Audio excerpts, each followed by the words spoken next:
뵙습니다. 오늘도 예배에 오신 여러분들 환영합니다. 오늘도 우리 예배 시작 전에 다 같이 기도하면서 시작하겠습니다. 오늘도 예배 속에서 우리가 정말 진정으로 드릴 수 있는 예배, 또 하나님께서 기뻐 받으시는 그런 예배가 될 수 있도록 우리의 지난 삶을 또 돌아보시면서 주님 앞에 고백할 거, 또 자백할 게 있다면 주님 온전히 내려놓는 그런 시간 되게 해달라고 다 같이 기도하는 시간 갖도록 하겠습니다. 기도하겠습니다. 아버지 하나님 감사합니다. 주님, 오늘도 주님께서 부르신 이곳에서 하나님 정말 진정으로 주님께 예배드리는 그런 귀한 시간 되길 원합니다. 그리고 주님께서 정말 진정으로 기뻐 받으시는 그런 예배 되길 소망합니다. 예배자로 주님께서 이 땅에 세우셨습니다. 하나님, 이 땅에서 하나님 나의 지난 한 주간의 삶을 돌아봤을 때 하나님, 내가 얼마나 예배자다운 모습으로 정말 주님께서 기뻐하시는 그리스도인의 모습으로 살아왔는지요. 아버지 하나님, 나의 많은 부족함을 주님께서 알고 계시고 주님, 나 역시 알고 있으니 하나님 아버지 온전히 주님 앞에 그거 모든 것들을 내려놓고 하나님 주님 앞에 솔직하게 엎드리는 다시 겸손해지는 하나님 그런 귀한 시간 될 수 있도록 인도하여 주시고 주님 들려주시는 그 말씀 하나하나 가운데 아버지 하나님 제 마음밭에 하나님 심겨져서 하나님 온전한 모습 실천으로 주님께 보여드리는 그런 그리스도인 될 수 있도록 인도하여 주시옵소서. 예수님으로 기도합니다. 다 같이 찬양하겠습니다. 지존하신 주님 이름 앞에, 지존하신 주님 이름 앞에 모두 무릎 꿇고 경배해. 거룩하신 주님 보좌 앞에 엎드려 다시 한번 찬양하겠습니다. 지존하신 주님 이름 앞에 모두 무릎 꿇고 다 경배해. 거룩하신 주님 보좌 앞에 엎드려 절하세. 예수 그리스도, 예수는 그리스도, 예수는 주, 하나님의 영으로 경배드리니. 다시 한번 예수는 그리스도, 예수는 그리스도, 예수는 주, 하나님의 영으로 경배드리니. 다시 한번 찬양하겠습니다. 지존하신 주님 이름 앞에 모두 무릎 꿇고 다 경배해. 거룩하신 주님 보좌 앞에 엎드려 절하세. 예수는 그리스도, 예수는 그리스도, 예수는 주, 하나님의 영으로, 하나님의 영으로 경배드리니. 예수는 그리스도, 예수는 그리스도, 예수는 주, 하나님의 영으로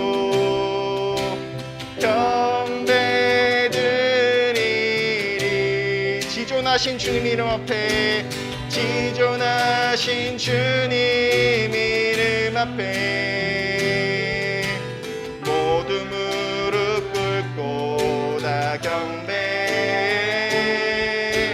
거룩하신 주님 보좌 앞에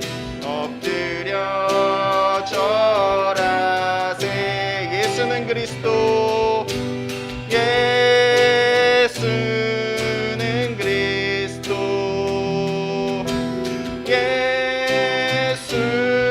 예수는 주 하나님의 영으로 경배드리니 예수는 그리스도 예수는 그리스도 예수는 주 하나님의 영으로 경배드리니 예수는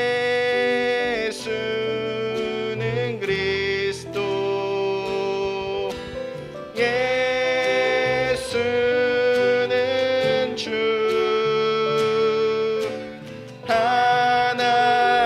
하나님의 영으로 경배드리니 마지막으로 예수는 그리스도 예수는 그리스도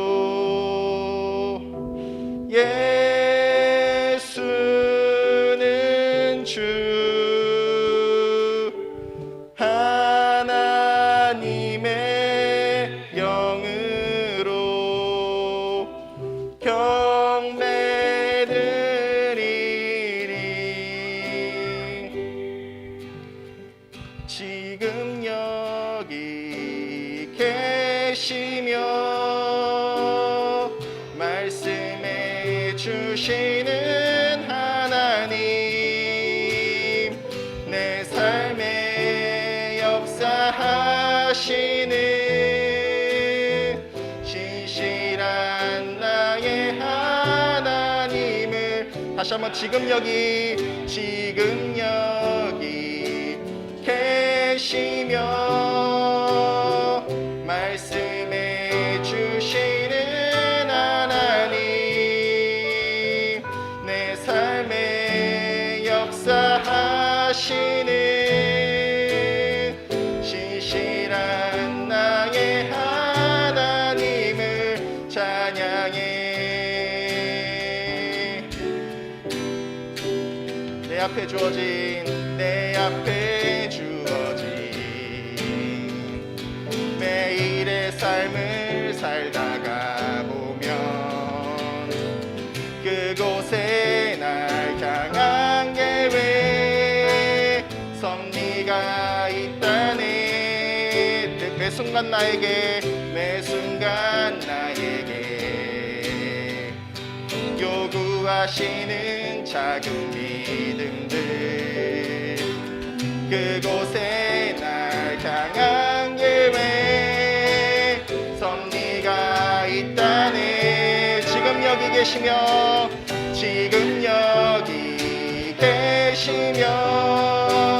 말씀해 주시는 하나님 내 삶에 역사하시는 신실한 나 다시 한번 지금 여기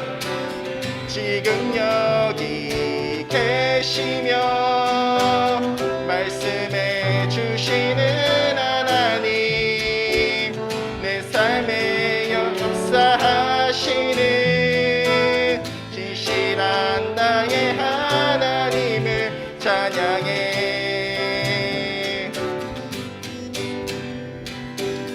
매 순간 나에게 매일의 삶을 살다가 보면 그곳에 날 향한 계획 섭리가 있다네 매 순간 나에게 요구하시는 작은 믿음들 그곳에 날 향한 계획 섭리가 있다네 지금 여기 계시며 말씀해 주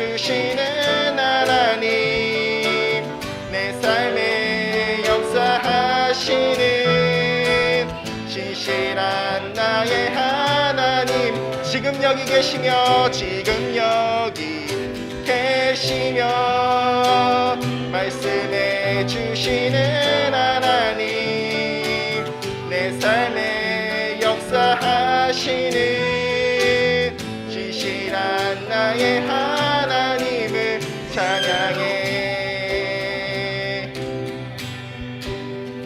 사랑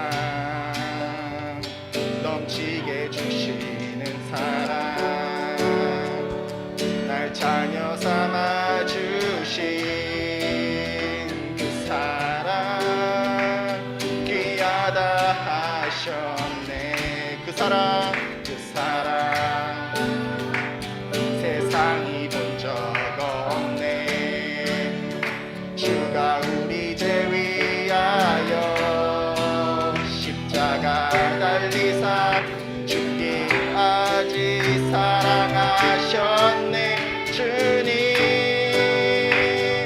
그 사랑 감사해 날 위해 십자가 달리신 주의 그 사랑 감사해 날 자녀 삼으신 주님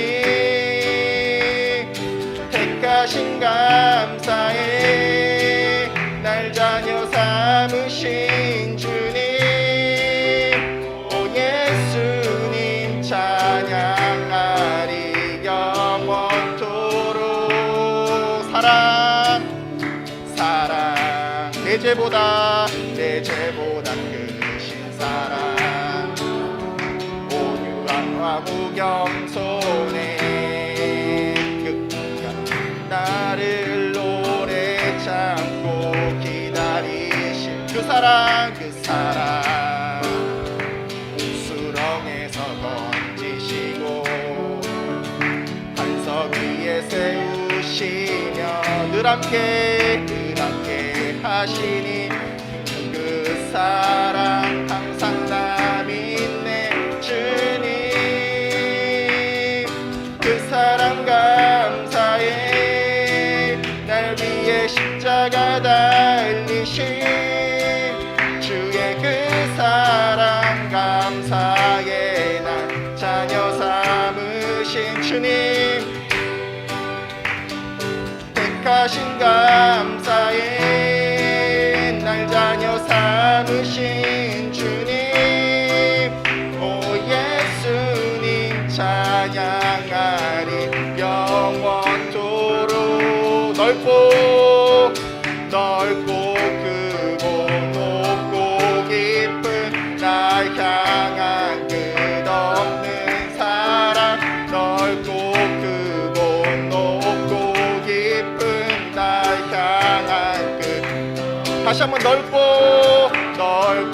크고 높고 깊은 날 향한 끝없는 사랑 넓고 크고 높고 깊은 날 향한 끝없는 사랑 주님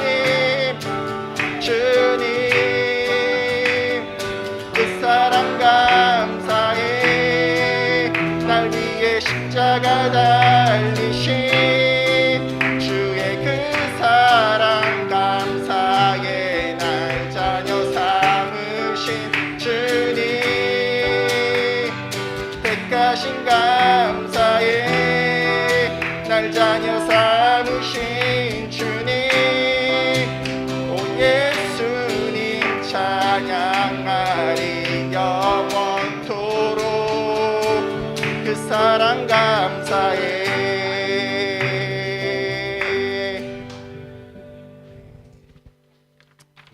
잠깐 한 번 더 기도하는 시간 갖도록 하겠습니다.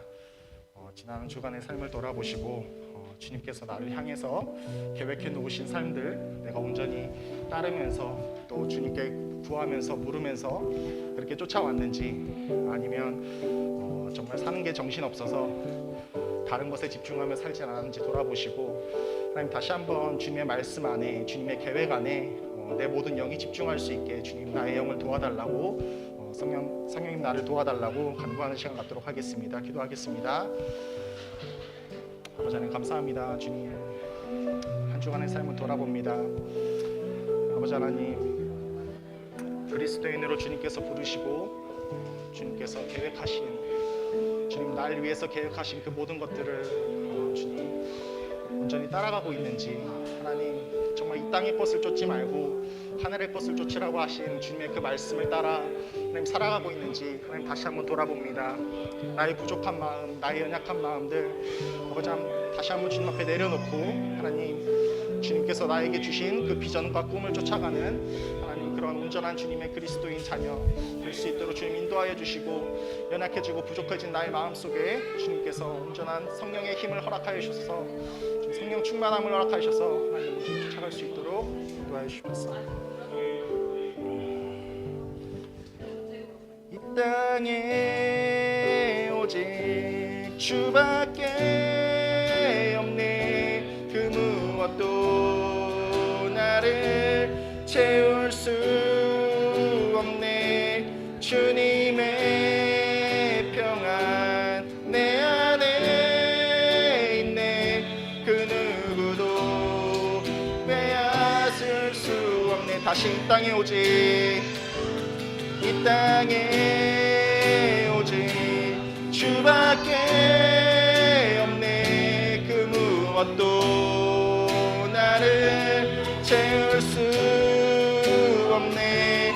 주님의 평안 내 안에 있네. 그 누구도 빼앗을 수 없네. 다시 한번 이 땅에 오직, 이 땅에 오직 주밖에 없네. 그 무엇도 나를 채울 수 없네.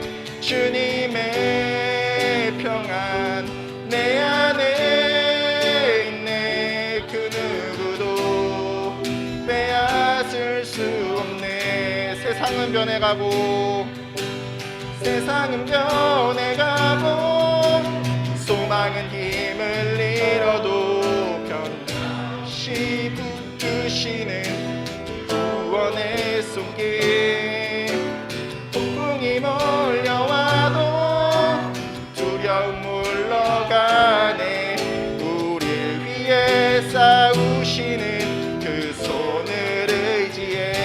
이 땅에 오직, 이 땅에 오직 주밖에 없네. 그 무엇도 나를 채울 수 없네.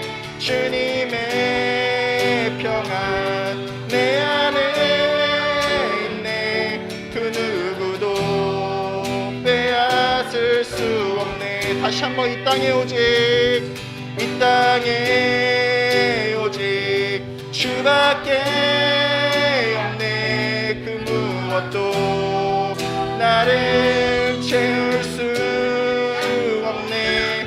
주님의 평안 내 안에 있네. 그 누구도 빼앗을 수 없네. 주님을 보게 하소서. 나를 붙드소서.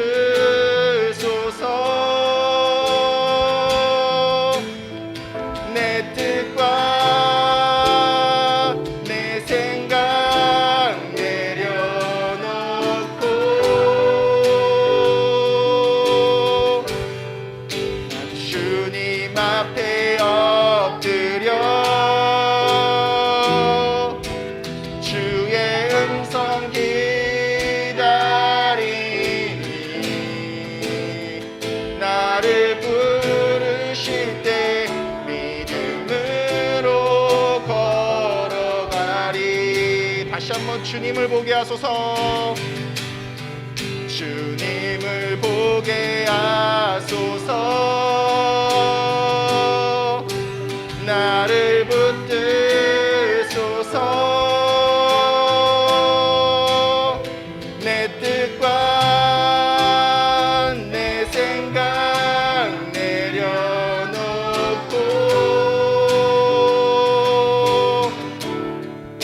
주님 앞에 나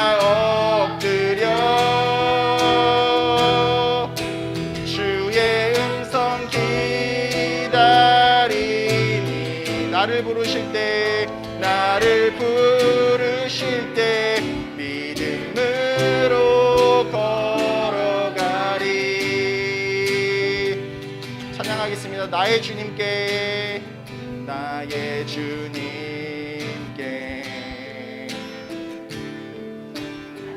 찬양 드리며 그 크신 사랑 주인께 감사해. 어둠 속에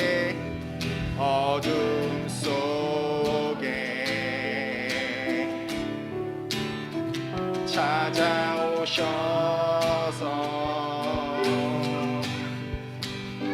주님의 영광 보게 하시네. 의심하는 나를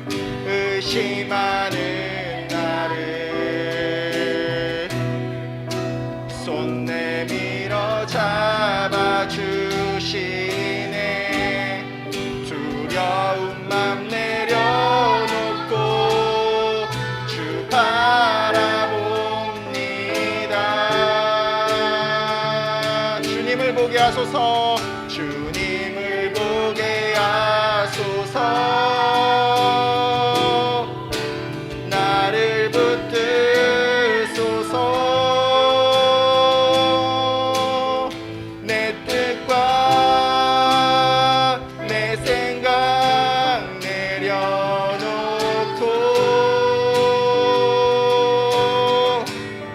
주님 앞에 나 엎드려 주의 음성 기다리니 나를 부르실 때 믿음으로 걸어가리. 마지막으로 주님을 보게 하소서. 주님을 보게 하소서. 나를 붙드소서.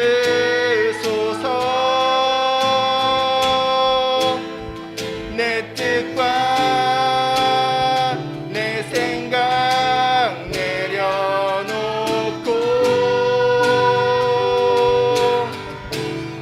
주님 앞에 나 엎드려 주의 음성 기다리니 나를 부르실 때 믿음으로 걸어가리.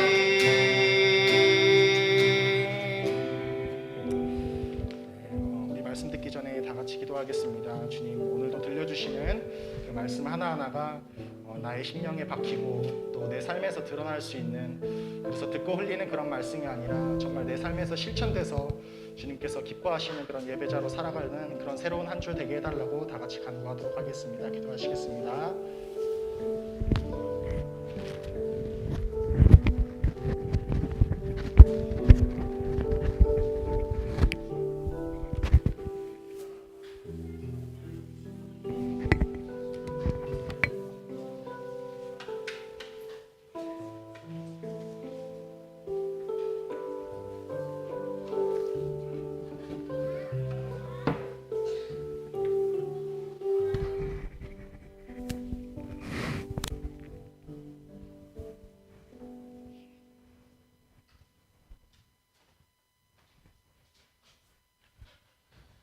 다 같이 사도신경으로 신앙 고백합니다. 나는 전능하신 아버지 하나님 천지의 창조주를 믿습니다. 나는 그의 유일하신 아들 우리 주 예수 그리스도를 믿습니다. 그는 성령으로 잉태되어 동정녀 마리아에게서 나시고 본디오 빌라도에게 고난을 받아 십자가에 못 박혀 죽으시고 장사된 지 사흘 만에 죽은 자 가운데서 다시 살아나셨으며 하늘에 오르시어 전능하신 아버지 하나님 우편에 앉아 계시다가 거기로부터 살아있는 자와 죽은 자를 심판하러 오십니다. 나는 성령을 믿으며 거룩한 공교회와 성도의 교제와 죄를 용서받는 것과 몸의 부활과 영생을 믿습니다. 아멘. 찬송가 400장 찬송합니다.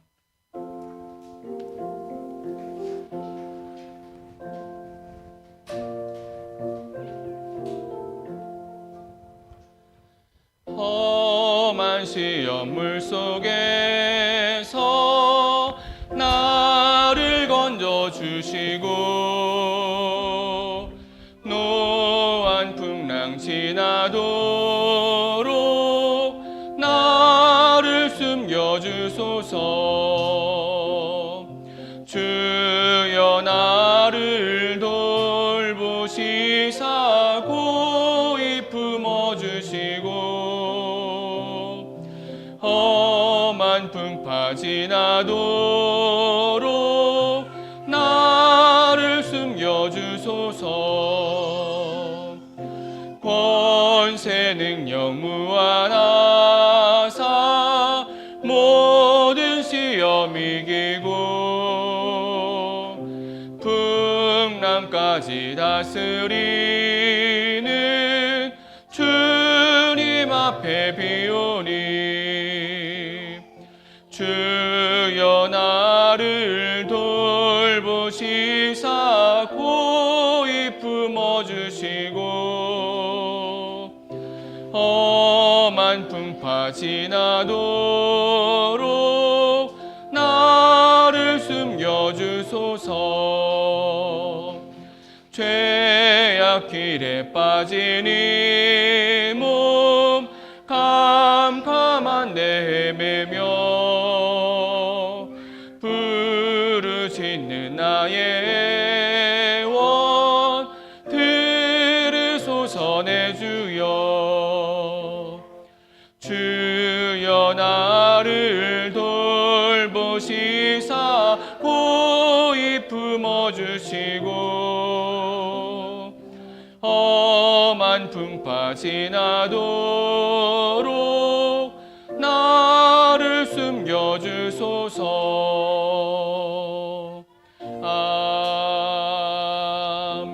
아멘. 이 시간 예배를 위해서 송년 집사님 기도해 주시겠습니다.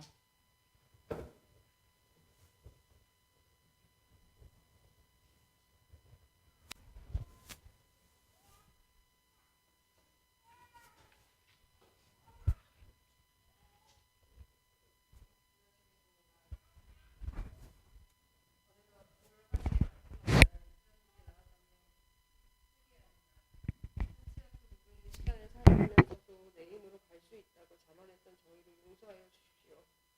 상황을 핑계대며 이웃을 내가 서 있는 곳을 사랑하지 않은 모습도 용서하여 주십시오. 나태했고 안주했던 게으름도 용서하여 주십시오. 욕심내고 비교하고 자랑했던 탐욕도 용서하여 주십시오. 하나님, 저희에게 허락하신 올 한 해의 마지막 날, 이 시간 동안 겸손하게 하여 주십시오. 나를 높이는 것이 아니라 육신의 정욕, 안목의 정욕, 이생의 자랑을 앞세우는 것이 아니라 오직 하나님을, 하나님 나라와 의를 구하게 하여 주십시오. 백신 접종이며 부동산이며 대선 후보며 변이 바이러스며 너무도 많은 올해의 이슈들 속에서 여전히 우리를 지키시며 우리와 함께 하셨던 하나님의 그 크신 은혜를 기억하는 시간 되게 하여 주십시오. 감사를 고백하는 시간 되게 하여 주시고 겸손과 감사로 하나님 끝맺어 가게 하여 주십시오. 오늘도 변함없는 사랑과 은혜로 우리를 불러주신 주님 부르신 이곳에서 주님의 말씀을 듣습니다. 전하시는 목사님께 성령의 기름 부어주시고 병력과 강건하게 붙들어 주십시오. 말씀을 통해 우리는 더욱 낮아져서 아직과 교만이 높아지게 하시고 지혜와 모든 총명이 더욱 풍성해져서 세상의 이슈들을 분별하게 하여 주십시오. 그리하여 또 한 주 하나님 나라를 살아가며 그리스도의 복음에 합당한 생활로 주님을 증거하게 하여 주십시오. 우리 약함에도 불구하고 우리를 너무도 사랑하셔서 올 한 해의 시간을 달려오는 동안 우리와 늘 동행하여 주신 예수님의 이름으로 기도드립니다. 아멘.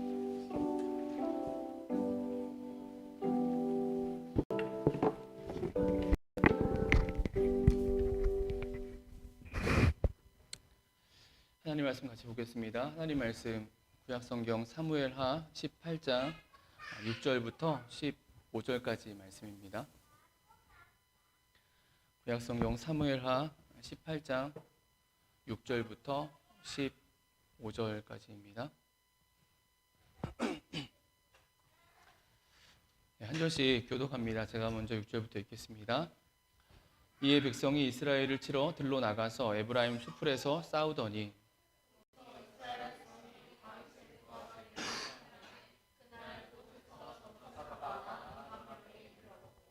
그 땅에서 사면으로 퍼져 싸웠으므로 그날의 수풀에서 죽은 자가 칼에 죽은 자보다 많았더라.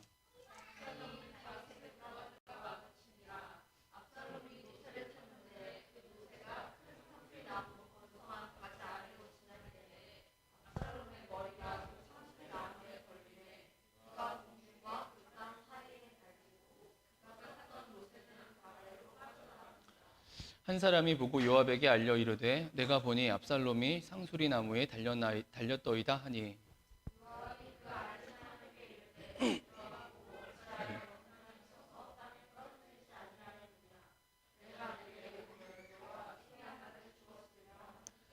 그 사람이 요압에게 대답하되 내가 내 손에 은 1000개를 받는다 할지라도 나는 왕의 아들에게 손을 대지 아니하겠나이다. 우리가 들었거니와 왕이 당신과 아비새와 이때에게 명령하여 이르시기를 삼가 누구든지 젊은 압살롬을 해하지 말라 하셨나이다.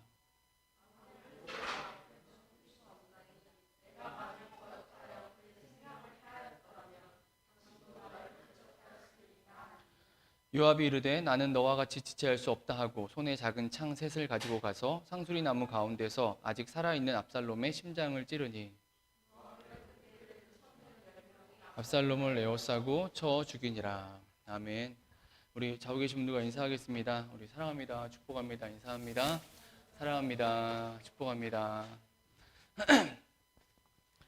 네, 오늘도 말씀하신 하나님의 은혜가 저 여러분 가운데 임하기를 원합니다. 오늘 받을 말씀의 제목입니다. 심판 속에 담긴 은혜예요. 심판 속에 담긴 은혜.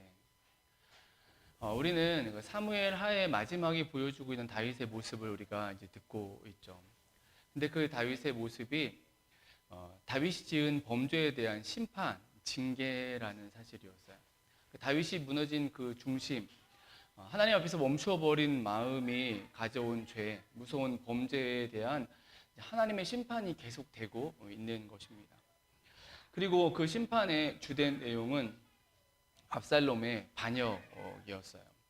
그러니까 아들이 아버지 다윗에게 반역을 일으켰고, 그래서 다윗은 또다시 목숨의 위협을 받으면서 이제 피신해야 되는, 도망해야 하는 신분에, 도망자의 신분에 처하게 된 것입니다. 이 과정은 다 죄, 범죄에 대한 대가, 징계의 모습이라는 사실이에요. 하지만 이런 중에도 우리는 그 다윗의 모습 속에서 일만의 위로와 은혜를 우리가 얻을 수 있었죠. 그것이 지난주에 나누었던 그래도 하나님을 인정함의 모습이었습니다. 다윗이 무너지는 중에도 온전치 못함에도 연약함 속에서도 그래도 하나님의 백성으로 일만의 양심 같은 것이 있어서 그래도 하나님을 인정하는, 하나님의 심판 앞에서 하나님을 바라보는 그 중심을 다윗이 가졌음을 우리가 이제 볼 수 있었던 것입니다. 다윗이라는 사람이 주는 은혜인 것이죠. 완전히 무너져 버렸던 사울과 같지 않은, 하나님부터 버림받았던 사울과 같지 않은, 그래도 언약 안에 있는 하나님의 사람다움의 모습을 다윗이라는 인생이 우리에게 보여주고 있는 것입니다. 정말 이 마지막 시대를 살아가는 저 여러분 우리 안에도 어쩌면 우리가 온전치 못하고 더 바르지 못한 삶 속에 우리가 처해 있을지도 모르지만, 그러할지라도 우리의 중심은 다윗이 보여준 모습처럼 그래도 하나님을 인정하는, 그래도 하나님만 바라보는, 하나님만 구하는 그런 믿음으로 우리에게 주어진 또 한 주의 삶을 살아가는 은혜가 있어지게 되길 주님의 이름으로 축원합니다. 오늘도 계속 이어지는 그 상황을 통해서 은혜를 나눠보고자 하는데요.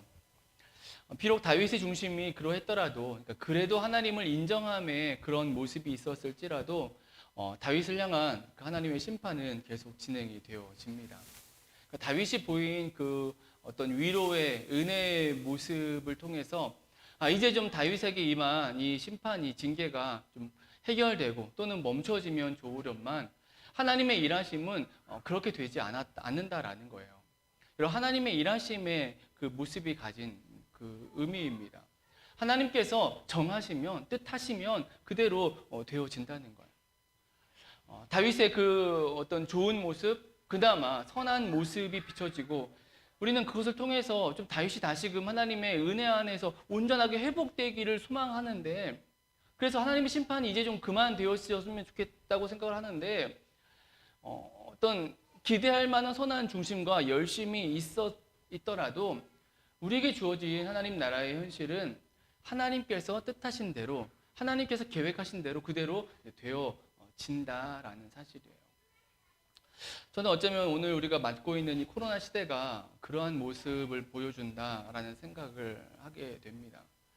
현대의 시대는 우리가 최근에 많이 보았듯이 4차 산업혁명이라는 얘기를 통해서 AI, 컴퓨터와 유전학이 융합되어서 그래서 정말 인간이 영원한 삶을 살 수 있을 것 같은, 인간의 모든 질병과 아픔이 다 치유되고 해결되고 치료받고 그리고 생명도 연장되고 아니 죽지 않을 것 같은 어떤 이런 것들이 기대되는 이 시대 속에서 코로나 바이러스 하나 해결하지 못해가지고 2년이 넘는 기간 동안에 많은 사람들이 육체적 경제적 고통 속에 있었고 그리고 우리들이 살아왔던 기본적인 라이프 스타일은 다 변해버린 상황 속에 서 있고 그래도 이제는 조금 문제가 회복되나 싶어서 좀 나아지나 싶었는데 다시 또 더 심각하고 위태로운 상황 속에 처하는 이런 상황들을 보면서 이 세상의 모든 것이 하나님의 주권 아래에 있음을 우리가 인정하기 때문에 이 상황도 역시 하나님의 뜻하심 안에서 하나님의 행하시는 일임을 우리가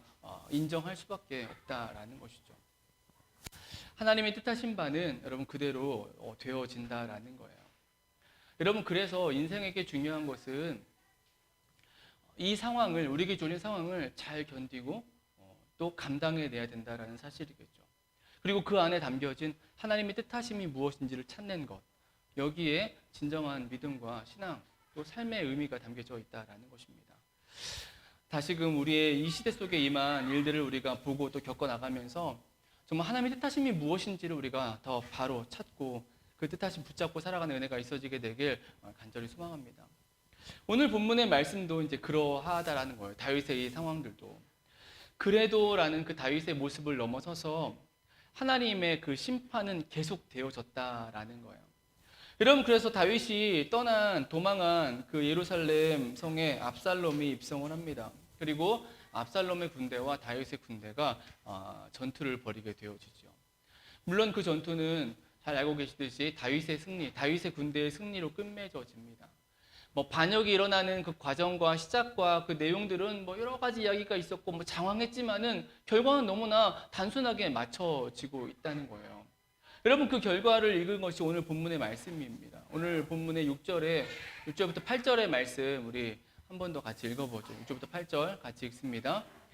이에 백성이 이스라엘을 치러 들로 나가서 에브라임 수풀에서 싸우더니 거기서 이스라엘 백성이 다윗의 부하들에게 패하매 그날 그곳에서 전사자가 많아 2만 명에 이르렀고 그 땅에서 사면으로 퍼져 싸웠으므로 그날의 수풀에서 죽은 자가 칼에 죽은 자보다 많았더라.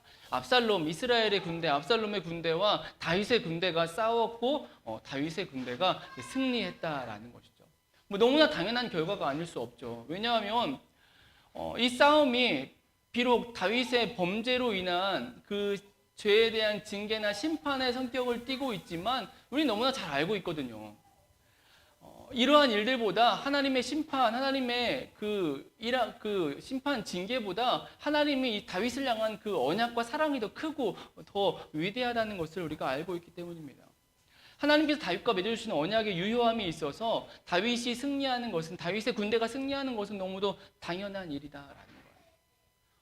반역의 시작과 과정과 그 굉장히 긴 시간이었잖아요. 우리가 앞에서 보아왔듯이 밧세바를 범한 그 이후로부터 그리고 암논이 다말을 범한 그 과정과 그 과정을 다 지켜보면서 압살롬이 복수를 마음에 품었고 그게 벌써 2년, 3년, 4년 막 이래요. 그 긴 시간 동안에 흘러오면서 반역이 일어났고 그리고 정말 많은 이스라엘 사람들이 그 압살롬의 편에 붙었고 그래서 다윗은 도망갈 수밖에 없었고 이런 엄청난 긴 과정이 있었는데 결과는 간단하게 끝났어요. 숯불에서 싸웠는데 다윗의 군대가 이겼다라는 것입니다. 여러분 이러한 이 전투의 말씀 우리가 이 속에서 붙잡는 은혜는 과연 무엇이 되어져야 되는 것일까요? 하나님 나라의 관점에서 이 전투 압살롬의 반역과 다윗의 승리가 보여주는 그 은혜는 무엇이냐라는 거죠. 저는 오늘 본문의 말씀의 제목이 그 은혜라고 생각을 합니다. 하나님 나라의 모습이기도 한데요. 심판 속에 담긴 은혜라는 거예요. 그러니까 심판이 진행 중인데 심판이 뜻하신 대로 되어지는데 그 안에 인간의 모습이 선하고 기대할 만한 좋은 모습이 중간중간에 있다 할지라도 무언가 좀 달라진 것처럼 이제 좀 달라지겠지라고 보이는 모습이 있을지라도 하나님의 심판은 그대로 이루어지고 있는데 그 심판 중에 하나님의 은혜가 담겨져 있다라는 사실이죠.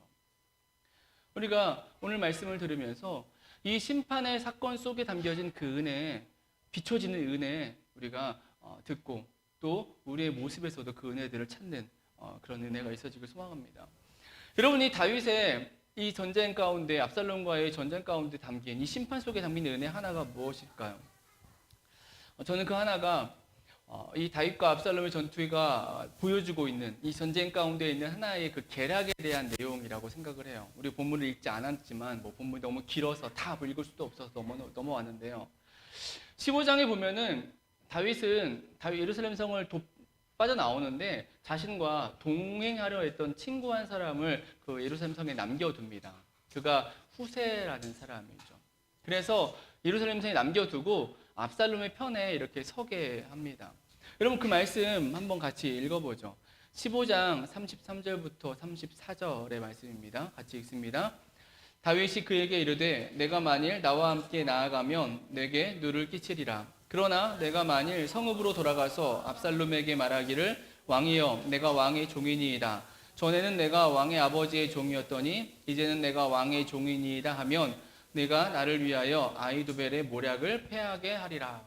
그러니까 자신과 동행하려 했던 후세를 예루살렘에 남겨두고 그리고 압살롬에게 투항해서 압살롬의 그 모사였던 아히도벨의 그 계략을 이제 방해하게 하려 했다라는 것이죠. 근데 정말 이렇게 그러한 일이 벌어지죠. 예루살렘에 입성한 압살롬이 그 아히도벨의 모략을 따라서 그대로 행해요. 그것이 무엇이냐면 다윗성에 남겨두었던 그 다윗의 후궁 10명의 그 후궁들과 동침하는 그런 모습입니다. 그러니까 다윗의 왕권을 허물어버리는 그런 모습을 압살롬 아들이 이제 행한 이게 아히도벨의 모략이었어요. 그리고 아히도벨이 결정적으로 또 하나의 계략을 도모하는데 그게 바로 군대를 추격해서 다윗의 군대를 추격해서 공격하자라는 사실이었어요. 17장 1절로 3절의 말씀에 이제 그런 말씀들이 나오는데 도망하고 있는 그리고 지쳐 있는 그 피곤한 다윗의 군대를 바로 추격해서 공격해서 다윗만 죽이면 모든 상황은 끝난다라는 것이 아히도벨의 그 모략이었어요. 정말 탁월한 계획이 아닐 수 없었죠. 그런데 희한하게도 그 순간에 압살롬이 후세를 불러들입니다. 다윗이 일부러 남겨둔 후세를 불러서 후세의 생각을 물어요. 그리고 후세가 다른 계책을 내놓고 압살롬은 그 계책을 따르게 된다라는 거예요. 그 계책이 17장 11절부터 13절의 말씀인데요. 우리 같이 한번 읽겠습니다.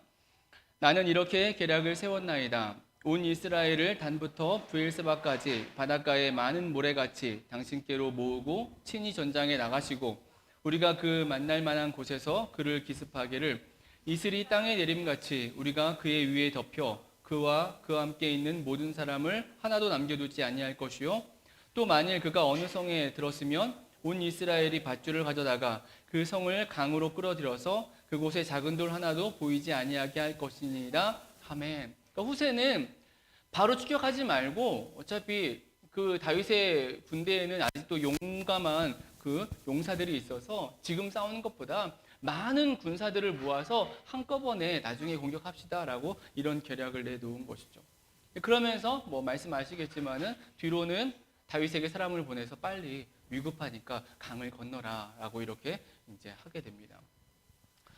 여러분, 분명 그 과정 속에 보이는 그 모략, 아히도벨의 모략이 더 탁월하죠. 압살롬의 반역이 한 번의 승리로 끝날 수 있는 그런 계략이었습니다. 그런데 압살롬은 이상하게도 아히도벨의 모략이 아니라 후세의 모략을 선택한다라는 사실이에요. 여러분, 이러한 과정은 분명 우리에게 말씀해주고 있는 거죠. 우리에게 보여주고 있는 것입니다. 하나님의 은혜가 이 과정 속에 역사하고 있다라는 것이죠. 하나님께서 다윗의 기도를 들어주고 계셨다라는 거예요. 우리가 지난주에 읽었습니다. 15장 31절에 있던 그 말씀인데요. 아히도벨의 모략을 하나님 어리석게 해달라는 그 기도를 하나님이 들어주셔서 역사해 주셨다라는 것이죠. 여러분, 이 범죄에 대한 심판의 의미인 이 반역, 이 전쟁 속에서 하나님의 일하심이 지금 나타나고 있다는 거예요. 행해지고 있다는 것입니다. 비록 죄에 대한 대가로 심판과 징계가 주어지고 있지만 이 심판 속에 하나님의 은혜, 다윗을 향한 하나님의 은혜가 그대로 나타나고 있다라는 거예요. 저는 이것이 이 전쟁 가운데 우리가 붙잡아야 될 하나의 은혜라고 생각합니다. 우리가 잊지 않아야 된다는 거죠. 하나님의 은혜가 있다는 거예요. 심판과 징계가 진행되고 있더라도 그 안에 하나님의 택한 백성을 향한, 하나님의 사람을 향한 하나님의 은혜가 나타나고 있다라는 것이죠. 여러분, 오늘 우리가 살아가는, 이 땅을 살아가는 모습도 결코 다른 이유가 아닙니다. 내게 있는 지식이나 지혜나 내게 있는 열심이나 내게 있는 선함이나 내게 있는 노력이 아니다라는 사실이에요. 하나님의 은혜가 있었기 때문에 오늘 우리가 오늘의 모습을 가지고 숨을 쉬고 이 땅을 살아가고 있는 것이죠. 내게 있는 모든 것이 하나님의 사랑 안에서, 언약 안에서 주어졌다라는 거예요. 그게 비록 내가 기대하는 것과 다른 상황처럼 보일지라도, 다윗으로 표현하면은 심판이에요. 징계예요. 명백한 심판과 징계가 있어서 자신은 도망자, 도피자의 모든 것을 다 포기해버릴 수 있는, 잃어버릴 수 있는 상황 속에 처해 있습니다. 그런데 이런 상황 속에 있을지라도, 심판 중에라도 하나님의 은혜는 여전히 유효하게 당신의 백성을 향하여서 나타나고 행해진다라는 사실이에요. 여러분, 우리가 이 마지막 때에 정말 붙잡아야 될 중요한 은혜라고 생각을 해요. 여러분, 이러한 하나님의 은혜, 심판 중에 임한 하나님의 은혜, 이걸 단적으로 보여주는 사건 중에 하나가 창세기의 노아 홍수의 사건입니다. 창세기 8장 1절에 이런 말씀이 있습니다. 하나님이 노아와 그와 함께 방주에 있는 모든 들짐승과 가축을 기억하사 하나님이 바람을 땅 위에 불게 하심에 물이 줄어들었고, 노아의 홍수의 사건 속에 있는 말씀이죠. 근데 이 8장 1절의 말씀은 히브리 문학적으로 이 노아의 홍수 심판 사건의 가장 한가운데 있는 말씀이에요. 중심에 있는 말씀으로 사건의 전환의 의미를 가지고 있는 그런 기능을 하는 말씀이에요. 근데 이 1절 말씀의 핵심은 어떤 단어냐면은 기억하다라는 단어입니다. 기억하다. 하나님이 기억하셨다는 거예요. 이전에 우리가 갖고 있는 한글 성경에는 권념하사라는 말이 있어요. 그런 말로 번역이 되어 있는데, 권념이란 말이 조금 더 좀 뉘앙스가 좀 있어서 뭐 권념, 좀 뭔가 의미를 담아서 설명할 수 있는데, 기억하다 그러니까 뭔가 좀 단순해지는데, 즉 이 기억하다라는 말은 단순한 기억이나 어떤 생각을 떠올리는 것이 아니라 그 기억과 함께 하나님의 일하심, 하나님의 주권적인 행함이 담겨져 있는 그런 의미를 가진 히브리 단어가 되어져요. 즉 심판 중에 하나님의 행하시는 은혜를 드러내고 있다는 거예요. 이 단어가 기억하셨다라는 것이, 기억하셨다. 그래서 바람을 불게 하셔서 물에 잠긴 세상을 다시금 회복시키는 그런 은혜를 베푸셨다라고 이 성경은 우리에게 말씀해 주고 있다는 거죠. 여러분, 심판 중에 행하신 하나님의 은혜라는 거예요. 여러분, 오늘 악한 이 시대를 우리가 살아가고 있습니다. 이 시대 속에서, 이 시대의 풍조에 휩쓸려서 우리는 어쩌면 하나님의 말씀대로 살지 못하고 있고, 또 세상과 타협하면서 오늘 하루하루를 우리가 살아갈 수 있어요. 다윗처럼 온전치 못하고 점점 무너져가는 그런 모습일 수도 있습니다. 그런데 그런 인생들이 하나님 백성으로 이 땅을 계속해서 살아갈 수 있는 그 힘과 근원은 어디에 있느냐라고 하면은 결코 우리의 능력이나 우리의 가진 것이 아니라 하나님의 은혜 속에 있다는 거예요. 그 하나님의 은혜를 붙들고 하나님의 은혜만 소망하며 살아가는 것, 여기에 진정한 삶의 이유와 의미가 있게 되는 것입니다. 우리에게 주어진 정말 이 땅의 이 마지막 때의 삶을 저와 여러분이, 우리 공동체가 살아가면서 우리가 이 하나님의 은혜, 심판 중에 행해지는 그 하나님의 은혜에 다시금 붙들고 일어서는 은혜가 있어지게 되길 간절히 소망합니다. 그래서 이 은혜를 붙들고서 우리에게 주어진 한 주가 보다 하나님께 나아가는, 하나님을 기쁘시게 하는 그런 믿음의 한 주가 되어지게 되길 간절히 소망합니다. 이 본문의 말씀 중에서 우리가 또 하나 찾아볼 수 있는 심판 속에 담긴 은혜 하나는 오늘 본문에 이제 읽은 말씀 속에 있는데요. 압살롬의 죽음이 보여주고 있는 내용이죠. 전투에서 패배하고 압살롬이 죽임을 당합니다. 근데 그 압살롬의 죽음을 성경은 특별하게 표현하고 있죠. 9절 말씀 같이 한번 읽어볼까요? 우리 9절 같이 읽습니다. 압살롬이 다윗의 부하들과 마주치니라. 압살롬이 노새를 탔는데 그 노새가 큰 상수리나무 번성한 가지 아래로 지날 때에 압살롬의 머리가 그 상수리나무에 걸림에 그가 공중과 그 땅 사이에 달리고 그가 탔던 노새는 그 아래로 빠져나간지라. 압살롬이 붙잡혀 죽게 되는데 그 상황을 싸움을 하다거나 뭐 이렇게 하다가 붙잡혀 죽는 것이 아니라 도망치는 중에 나무 사이에 걸려서 그래서 죽게 되었다라고 말씀하고 있죠. 말은 빠져나가고 노새는 빠져나가고 자신은 걸려서 나무에 걸려서 공중에 매달려 있고, 근데 그 이후에 요압이 와서 창으로 찔러 죽였다라는 것입니다. 여러분, 이 장면이 참 이상한 기록이 아닐 수 없어요. 반역을 일으킨 자가, 엄청난 일을 일으킨 자가 전장에서 죽는데 너무도 어이없게 허무하게 머리카락이 걸려서 죽었다라고 이렇게 말씀을 하고 있다는 것이죠. 여러분, 그런데 이 모습이 우리에게 주는 메시지가 있습니다. 우리는 그 의미를 14장의 앞에 나오는 말씀에서 찾아볼 수 있어요. 14장 25절, 26절 우리 한 번 더 같이 읽어볼까요? 14장 25절, 26절 같이 읽습니다. 온 이스라엘 가운데에서 압살롬같이 아름다움으로 크게 칭찬받는 자가 없었으니 그는 발바닥부터 정수리까지 흠이 없음이라. 그의 머리털이 무거움으로 열만마다 깎았으며 그의 머리털을 깎을 때에 그것을 달아본즉 그의 머리털이 왕의 저울로 200세겔이었더라.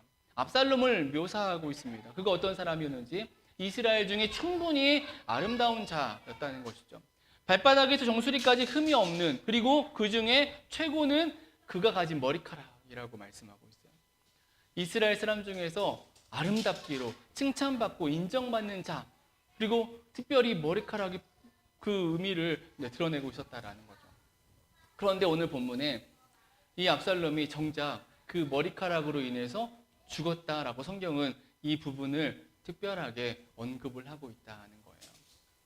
여러분, 이것이 의미하는 바가 무엇일까요? 심판 중에 지금 나타나고 있는 사건을 우리가 보고 은혜를 찾고 있는 거예요. 이 모습은 분명하게 하나님 나라를 살아가는 인생들에게 보여주고 있는 거예요. 깨닫게 하고 있는 것입니다. 압살롬을 높여주었고 영화롭게 했던, 사람들로부터 인정받게 했던 그것, 근데 그것으로 인해서 오히려 그가 그의 인생의 죽음을 맞이하게 되었다라고 성경은 이 반역의 사건을 끝맺으면서 그것을 특별히 강조해주고 있는 것입니다. 그럼 다시 말하면 하나님 나라 안에서 어쩌면 인생에게 교만함과 자만함의 원인이 되는 것, 그것이 하나님 앞에서 가장 멀리해야 하는 것, 하나님 나라에서 가장 멀리해야 되는 것임을 이 사건을 통해서 우리에게 보여주고 있다라는 거예요. 압살롬이 바로 그 모습인 것입니다.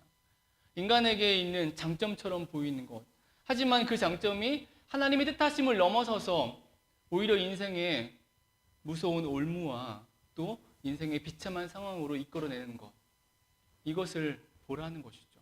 이것을 보고 말라는 것입니다. 심판 중에 보여지고 있는 하나님의 말씀인 것입니다. 메시지라는 거죠. 하나님 나라를 살아감에 있어서 우리는 다시금 우리의 모습을 점검해야 된다는 것이죠. 높아질 때, 사람들로부터 인정받을 때, 칭찬받을 때 낮아져야 된다는 거예요. 여러분, 겸손해져야 된다는 것입니다. 낮아지고 오히려 하나님 높이고 하나님을 찬송하는 것, 하나님께 영광을 돌리는 것, 오직 하나님만이 영광과 찬송의 대상임을 고백하고 살아가는 것, 여러분, 여기에 진정 하나님 나라의 모습이 담겨져 있다라는 거예요. 심판이 진행되고 있습니다. 너무나 쉽게 이 전쟁이, 이 심판의 내용이 끝마쳐지고 있어요. 생각했던 것과 너무 다르게.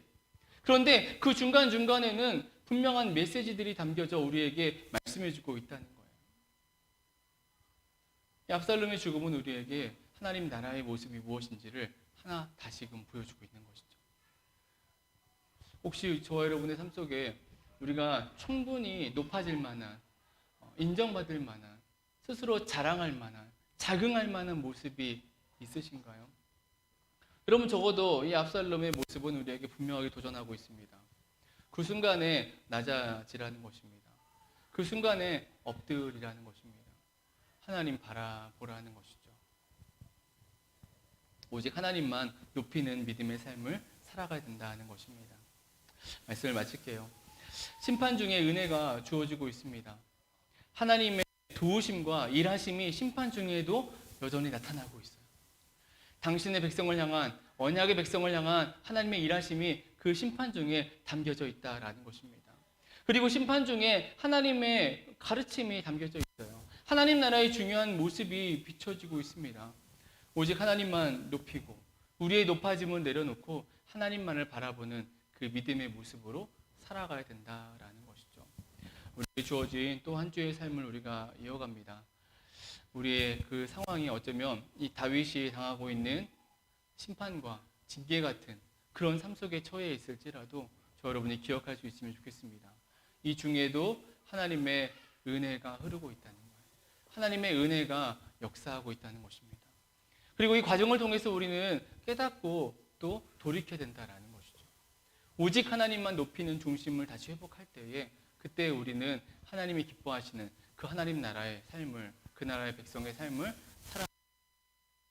우리에게 주어진 한 주 이러한 심판 중에 임하는 이 하나님의 은혜를 다시금 기억하고 우리에게 주어진 한 주가 능히 하나님의 나라로서 그 나라의 백성으로 살아가는 저 여러분 우리 그 공동체 교회가 되어지게 되길 주님의 이름으로 축원합니다.